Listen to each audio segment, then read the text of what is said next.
Nyongera okwanirizaako mukwano gwange yonna gy'osinzira okuba ng'otuwuliriza kutegeeza nti n'okola kyamaanyi nnyo okwekumira ku mayengo ga UG Updates TV. Baganda bange bategeeza nti nno gw'atenna kuba ng'osubscribinga genda maaso n'okuba ng'osubscribinga, gw'atenna kuba ng'osharinga genda maaso sharinga, commentinga. Mukwano gwange gwe ali eyo, nzikiriza nkutegeeze nti nno Uganda yalangiridde okuggalawo kw'ensalo. Entresi zonna eziva mu Congo nga zikuyingiza mu Uganda oba eziva mu Uganda nga zikuyingiza mu Congo, gavumenti yalangiridde ekuziggalawo. Gwe mukwano gwange ali eyo ampuliriza yeekumira ku UG Updates TV. Mbeera mulyazaamaanyi obutakuwaggulira enga lino kuba Abaganda baffe bangi mukulosinga, mutambula eŋŋendo, mukolera abroad. Kakati mba mulyazaamaanyi obutakuleetera information ng'eno osukwegamba ogende ng'okimanyi. Kati muganda wange kitegeeza nti nno gwe yenayina abadde akwatiddwa mu Uganda ng'emirimu gy'ogikolera mu Congo, gavumenti yakusibiddeyo, olinamu ka short lockdown. Naawe ali mu Congo ng'obadde oteekateeka kuma mu Uganda, naawe bakuteereddewo ka lockdown okuggyako ng'okozesa flight. Naye mmwe abakulosinga booda wenjogerera kati Nzigale baalangiridde officially okuziggalawo. Naye bagambye nti nno okuggalawo kwa booda kuno kugenda kubeera temporary, tekugenda kutwala kiseera kinene nnyo. Tegugenda kutwala kiseera kinene nnyo, gwe mukwano gwange ali eyo ampuliriza. Kaakati nno okusinziira ku bigenda mu maaso mu ggwanga, Minister wa Commerce Trade and Industry Ministry Kipoka Mulenga yagambye mawulire n'alangira n'agamba nti nno okusinziira ku lutalo olugenda mu maaso mu Congo n'okwekalakaasa okuliyo bannansi beekalakaasa, olutalo lunyinyikidde lugenda mu maaso mu ggwanga erya Congo. Alangiridde n'agamba okuggalawo kwa nsalo zino eziva mu Congo nga zikuyingiza Uganda, zonna okuziggalawo kigendereddwako okukuuma bannayuganda obulamu bwabwe ssaako n'ebintu byabwe, property zaabwe. Kuba agambye ebiseera ebisinga entalo zino zitera okukosa emirirwano, nti banneiba abaliraanye booda ezo batera okukosebwa, ate nga buvunaanyizibwa bwa gavumenti okubeera ng'ekuuma abantu bano. Kati so okwerinda mu sibuti kye babasazeewo ekiwundu bakinogere eddagala ng'obudde bukyali. Okwerinda sibuti basobole okutaayiza n'okwetawuluzaako ku bano abeekalakaasa oba olutalo lwonna lwonna oluyinza okuba nga lujja nga luspreadinga nga luyingira mu ggwanga erya Uganda. Gwe mukwano gwange ali eyo ampuliriza.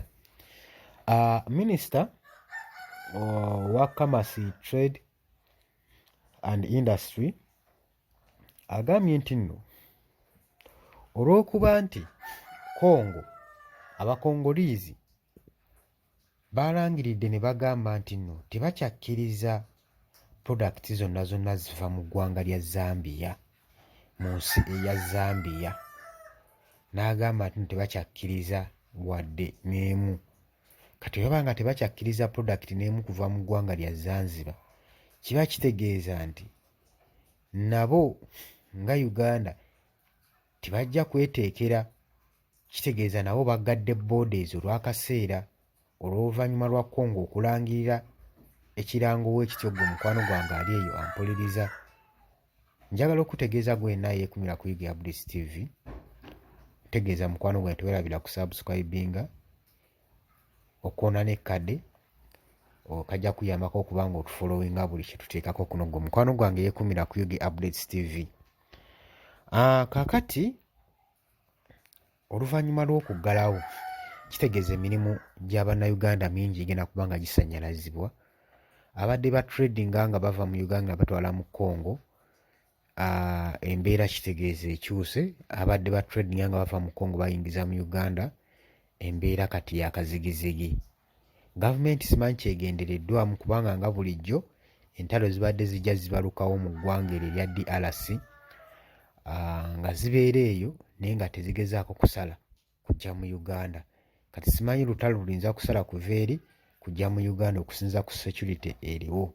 So nze kyeŋŋamba nti abasajja batidde nti mwandibaamu oba bannayuganda bayinza okusinziirira mu lutalo luno okwekalakaasa okuli mu Congo ne ku spreading ne kuyingira mu Uganda nabo ne beekalakaasizaamu. Nze ntegeeza nti omusajja ono ayinza okuba nga kyatidde.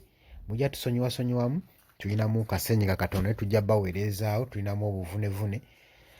Jjukira tubeera mu nfuufu mu mpewo nga tubaweereza tubasakira amawulire. Kati muganda wange ebizibu ebimu tubasabye mujja kubigumira. Kaakati oluvannyuma lw'okutiitiira luli ekyaliwo wano mu kibuga Kampala beekalakaasa nga bamakinga ogenda ku paaliyamenti, embeera eyaliwo yateeka gavumenti ku bunkenke. Walabanga ekintu ekitono ekyo kye baakola ng'omuganda wange yenna yeenyigira mu kwekalakaasa okwo. Njagala okutegeeza oba wasiibwa tewasiibwa bwereere, ensonga yo yawulibwa era baalaba n'amaanyi g'oyina ne puresha gy'oyinza obbateekako. Kakati okusinza ku puresha eyeekizaatinga ku gavumenti kw'obwo obudde, kakati gavumenti kwesinzidde okutya negamba gano amayengo gayinza okuweevinga nga gadda ku sayidi yaffe. Kiba basalawo okuba nga baggala borders zonna. Gwate nkugambye ntya, jjukira wabaddewo obutujju obuyingirirwa mu Uganda nga bateebereza buva mu sayidi za DRC nga teri border n'emu gye baggala. Kakati olutalo luli eri lwabwe ffe terutukwata nako, naye olaba bafuddeyo nnyo okuba nga baggala border gwe mukwano gwange. Ekintu ekigenda okuba nga kisannyalaza ebintu eby'enfuna wano mu ggwanga Uganda. Jjukira ebyamaguzi bingi bibadde biva mu ggwanga erya Congo nga biyingira Uganda, naddala ebiva mu Uganda nga biyingira Congo nabyo bibadde bingi ddala nnyo mukwano gwange gwampuliriza. Kaakati embeera bwetyo weekyayimiridde mu ggwanga eryo erya Congo. Teri mu Congo yenna akkirizibwa kusala kuyingira Uganda, ne Munnayuganda kizibu nnyo okusala okuyingira wali eri mu Congo.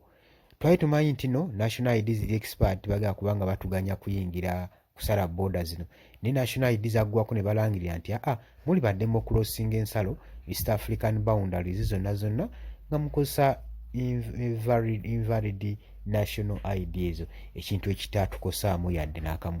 Naye kyewuunyisa olutalo olutannaba kubanga luspreadinga lukyali wala nnyo eri mukwano gwange, lukyali Kasuma. Borders omuli Kasuma, omuli wali eri ey'e Kasese, Kahindu bayitawo ba Kahindu, wali ku custom, zonna zaggaddwa.